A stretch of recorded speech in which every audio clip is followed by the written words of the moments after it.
I'm Nick Karrandjas from Ottawa General Contractors. And so we are a design and build company here in the city. We do north of about 70 projects a year, ranging from a singular bathroom renovation up to a 20-unit investment building. So we have different divisions within our organization that can kind of help with any project. Our entire company goal is to kind of help you based on whatever lifestyle changes goals you have. And then we've got the right people and the right experts to help out in any area there. I've been in construction for almost about 18 years now. Yep. Maybe I look younger, but when I started, I had lots of hair and was a different physique. And I had the fortunate experience very early on to do a lot of custom building and development work, and then switching over to major renovations and minor renovations, and doing literally thousands of projects. So lots and lots of experience, lots of scenarios, century homes, brand new houses, everything kind of in between. And so yeah, today we're here to talk about aging in place, multi-generational living, and one of the other prompts was to look at the new zoning changes and how that would also impact you as well. And before we get started, like Pat mentioned, we'll do questions and stuff at the end. So feel free to note them down. We'll run through it all. And then we are recording this. Thank you again for the permission to do so. We'll have copies ready to go. So if anybody wants a copy, if anybody has any questions, they want a PDF version of any of this, you can just leave your info with us and we'll make sure to email it out to you as well that way. So yeah, aging in place. If you are somebody who's looking to downsize or potentially age in place while still living in your current community and maybe earn some additional income to help out with retirement or day-to-day expenses, the current changes, you're in luck, are here to help you out. So something that came up recently, as maybe you've heard a little bit of, Bill 23 was passed by the Ontario government. And basically what it says high level is that any property in Ontario, you can now put 3 units on the property. And so it basically takes any single property and converts it into a triplex, more or less, using different language. It's pretty unprecedented in my almost 20 years of doing this. I've never seen anything like that. It's really a push towards helping with the housing problem that's occurring right now. And it's any property that can convert into 3 units. So single family home, townhouse, semi. You obviously do need to abide by local building codes and size restrictions. So if you have a really, really tiny house, odds are we can't fit it in, but for most properties, they can be converted into 3 units. The sort of mix and what this can kind of look like for you is that you could convert your 3 units or create 3 units out of a property, being one in the basement, one in the main, one in the top. We could do this through additions, and of course we can do this through coach houses, and then it easily allows for some multi-generational living. What this could actually look like for you, as an example, again, we'll send this out to you. You could do something as simple as most homes have that formal living space and a family room, dining room, kitchen on the main level. Oftentimes that formal living room has been sitting around. We use maybe once in a while at holidays. We've got the nice fancy furniture in there that we don't want anybody to sit on, that sort of thing. So with many of our clients, what we've done is we've converted those rooms, as you can kind of see here, into, I'll walk over, hopefully you can still hear me, into a large bedroom space, fully accessible bathroom, all on one main level, big door openings, grab bars, flush shower floors, all the things to make it comfortable to totally age in place. So it could be as simple as something as that, converting an existing space within the house to accommodate that. You could also do that as an addition. So that same sort of box here, stuck onto the back or the side of a house, depending on your property. Or maybe you've got a larger extended main level, and we extend the second level to make that work and do a lift system on the stairs or something to accommodate in your current house. Other options Could be that we actually transform the entire main level. So we could reconfigure all your walls, the whole space, and optimize it for living in place, creating basically that one unit space.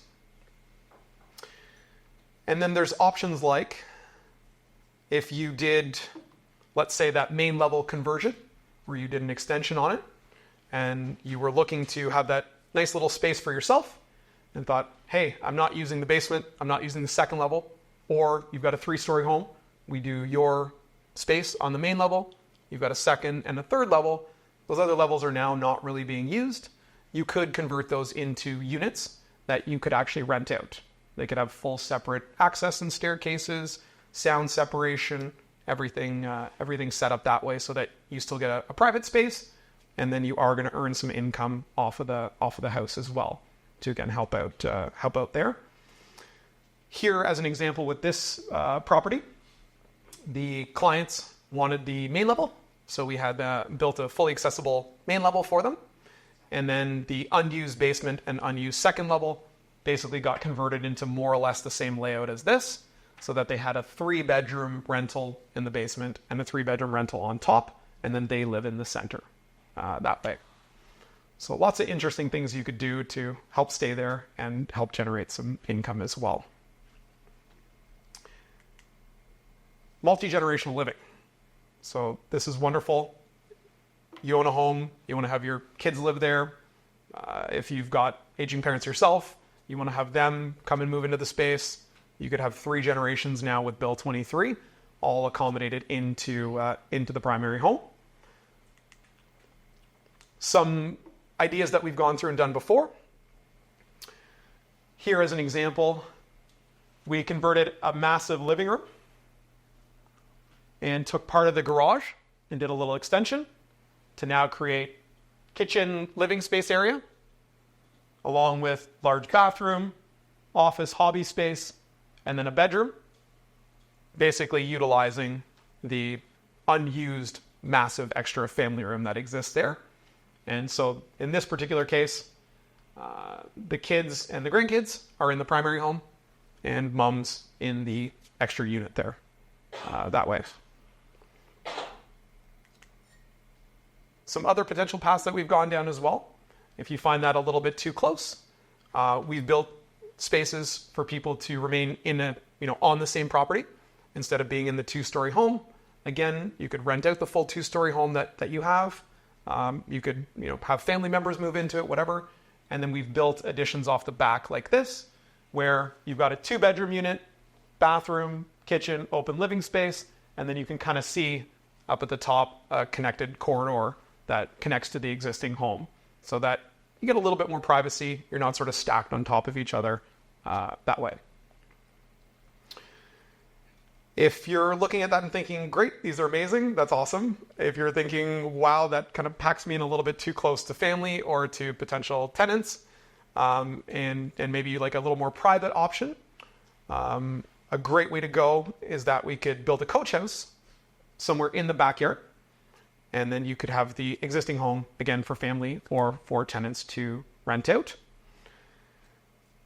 This one is one of my favorite options, as it allows a lot of independence, a lot of flexibility, low maintenance, and a great quiet space. So as an example here with Karen and her family, her mother-in-law was looking to downsize. She had a relatively larger single-family home. They were spending a lot of times together, eating meals, basically sharing a house anyways, but then mom's always driving back and forth. She had started to get a few health concerns, and so instead of having her go into living accommodations, or care for accommodations, we built them a coach house in the back. And so as we went through the design process on this one, and again, we'll send you a copy so you can really go through the floor plans. This particular unit, about 750 square feet. So it's on the larger size of coach homes. Usually you're getting a 2-bedroom unit out of that kind of volume. We designed this to have living spaces that feel like a large single family home. So it's got, and again, we'll send you the render package. It's got big living room, vaulted ceilings, big bedrooms. It's got a king size bed. It's got 12 linear feet of closet space, almost a 16 by 16 bedroom. So it's really, really big spaces that work there.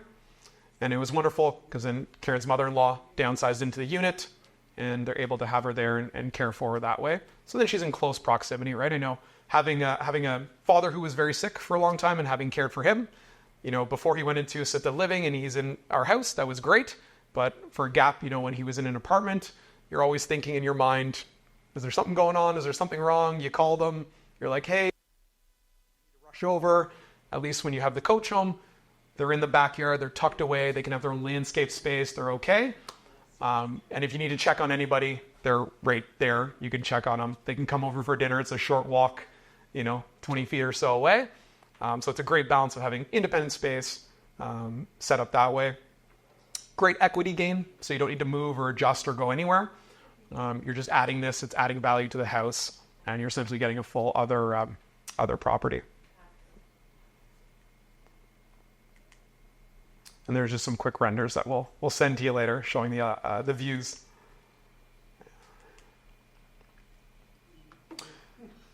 Big thing is cost. So you're going to get into one of these projects. Obviously, there's a lot of variables, right? The actual layout, the impact on the existing home, the services, the finishes, the construction material you're going to use.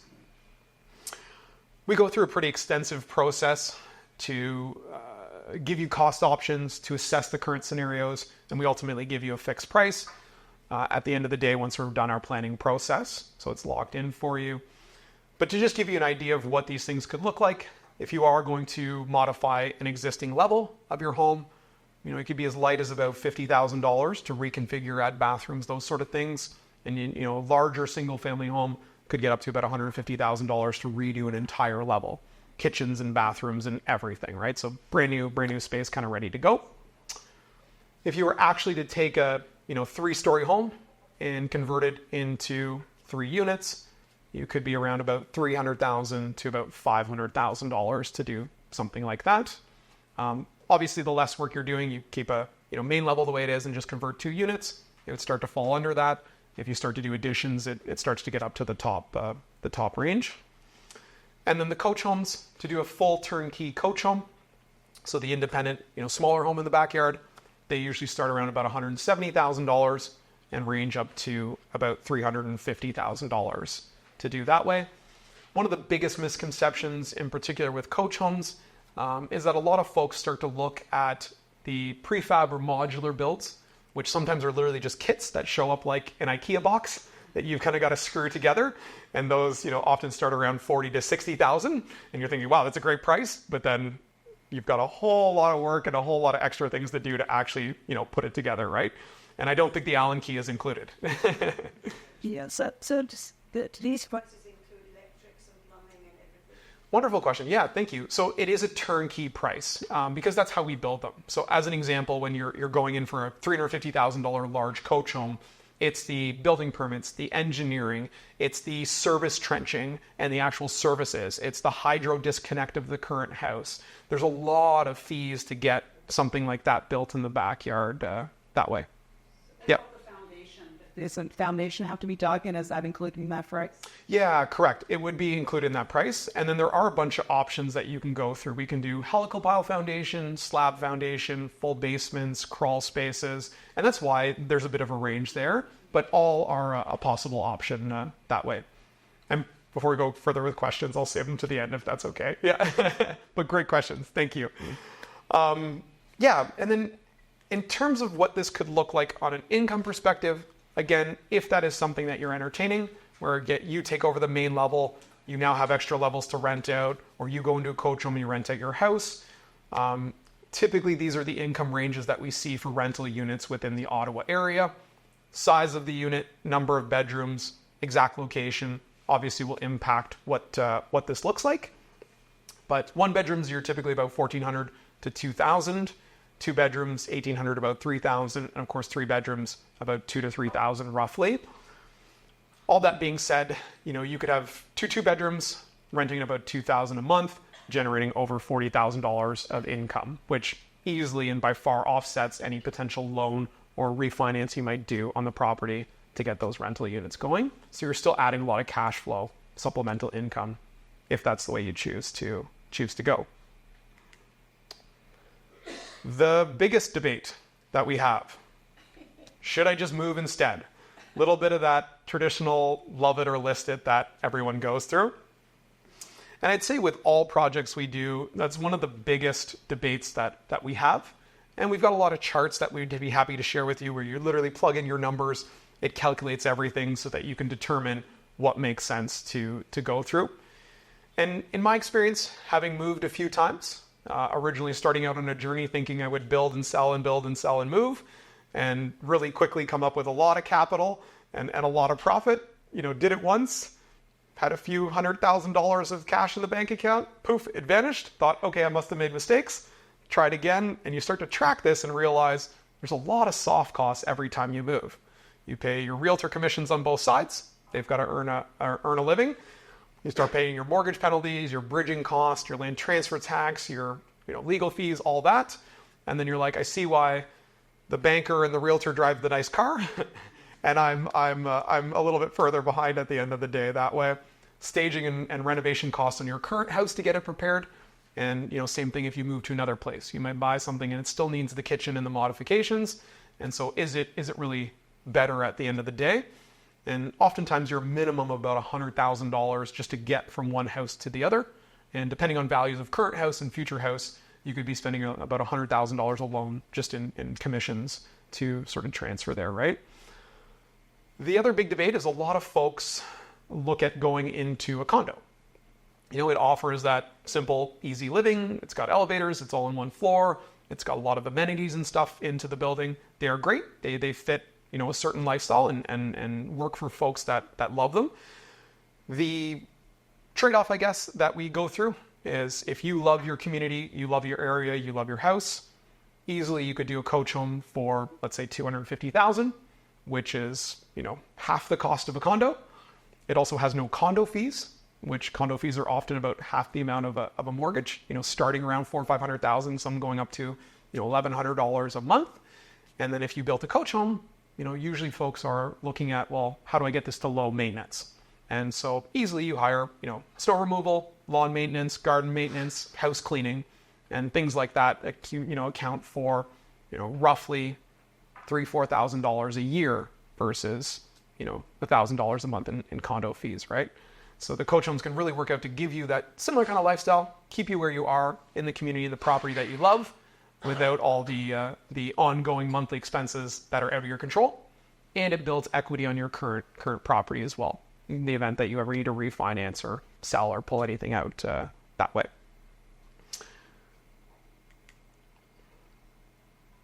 If it makes sense and you're thinking, how do I go forward? What do we do? A lot of things to consider when doing a project like this. First major one is zoning. We need to look at your current property, current house size, what are the setbacks, what kind of coach home could fit, how large it is, what shape, are there hydro clearances, what's around on the property. We need to get a set of plans together. They need to be engineered. We need to get the servicing engineered, and we need to look at getting those building permits ultimately ready to go. Material selections, we have to get our trades coordinated, got to pick all the finishes, got to get everything organized, ready to go. It can be quite overwhelming and challenging. And so if it is something that you're looking to do, we can help out with our full turnkey service. So that's where we would actually take a look at the property, do a zoning review, do some concept plans, do some initial pricing, no charge to that, give you an idea of what that looks like. And then if you proceed forward with us, we design it, plans, 3D renders, fixed price, scope of work. We can get financing arranged for you, and then we do the full construction management. So we manage the project, everything's done. We can put all family members on our client portal and keep all the flow and communication going, and then we literally handle everything. So if you left on a wonderful holiday and came back at the end, it'll be done. Anywhere you go, you can take a look at it there. That's it. I joke, but a lot of our clients actually do that. No joke. It is the best suggestion. They usually go the fastest, right? Because then we've got a free property and we go and you can check our little application. You jump on and you'll just see everything happening. You can be, hey, I'm sitting on the beach enjoying a beverage. And hey, looks like you're working in the snowy, terrible conditions. one of the things that we're facing right now, so if it is something you're considering, although it sounds exceptionally self-interested that we would say do this immediately, we've hit a little bit of a window where obviously we watch real estate prices go up. We watch a lot of construction prices go up over COVID. They kind of all came to a plateau. We're now sitting in that window where we still have the housing shortage problem. We've got a lot of folks here in Ontario, not a lot of houses. We can't build them fast enough. We're so short on the housing side. We've got the carbon tax coming that's going to be implemented and increased. We're going to start to see that roll through as everything goes up. The costs just get passed along. And with that, it's kind of creating the perfect storm that we forecast maybe end of 2024, certainly 2025. All indicators are looking that not enough houses, can't build them fast enough. There's going to be a big wave coming with increased cost of construction as it gets in that we can only produce so many. Labor rates are going to start to go up, material rates will start to go up. And right now there's a lot of incentives out there. I won't go through them in detail, but if you are interested in learning about some of the incentives, again, we can take your info and I'll connect you with a third-party organization we work with that actually does all the applications and tracks them, mostly because they pop up, they've got a lot of details to them, and sometimes they vanish quickly. So we'd never want to tell you like, yes, you can get that $40,000 interest-free loan, and then it vanishes tomorrow, or because you have red hair, you can't get it. So we want to make sure it's current, but we can bring that in. All that to say, it's kind of a perfect storm that makes sense to start moving forward, if possible, in this nice little window before things start to change there. That is everything in a nutshell.